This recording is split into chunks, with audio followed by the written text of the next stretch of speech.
अय्यूब की पुस्तक अध्याय 2।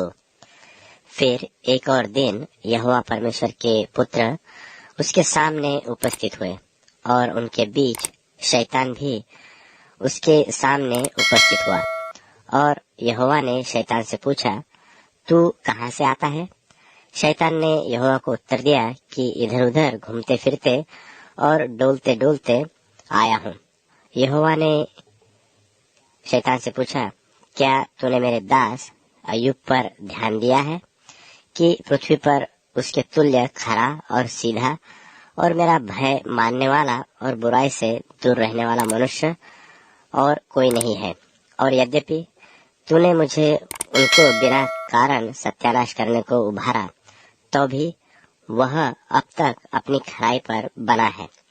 शैतान ने यहोवा को उत्तर दिया, खाल के बदले खाल, परंतु प्राण के बदले मनुष्य अपना सब कुछ दे देता है।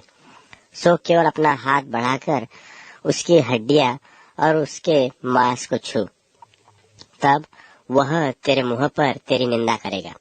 यहोवा ने शैतान से कहा, सुन, वह तेरे हाथ में है, केवल उसका प्राण छोड़ देना। तब शैतान यहोवा के सामने से निकला और अय्यूब को पांव के तलवे से ले सिर की चोटी तक बड़े बड़े फोड़ों से पीड़ित किया। तब अय्यूब खुजलाने के लिए एक ठिकरा लेकर राख पर बैठ गया। तब उसकी स्त्री उससे कहने लगी, क्या तू अब भी अपनी खराई पर बना है? परमेश्वर की निंदा कर, चाहे मर जाए तो मर जा। उसने उससे कहा, तू एक मूढ़ स्त्री किसी बातें करती है। क्या हम जो परमेश्वर के हाथ से सुख लेते हैं दुख न ले? इन सब बातों में भी अय्यूब ने अपने मुंह से कोई पाप नहीं किया। जब तेमानी एलीपज और शूही बिल्दद और नामाती सोपर अय्यूब के इन 3 मित्रों ने इस सब विपत्ति का समाचार पाया जो उस पर पड़ी थी, तब वे आपस में यह ठानकर कि हम अय्यूब के पास जाकर उसके संग विलाप करेंगे और उसको शांति देंगे, अपने अपने यहाँ से उसके पास चले।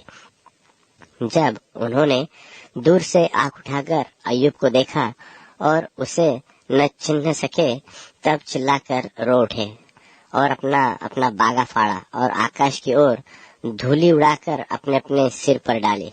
तब वे 7 दिन और 7 रात उसके संग भूमि पर बैठे रहे, परंतु उसका दुख बहुत ही बड़ा जानकर कि किसी ने उससे एक भी बात न कही।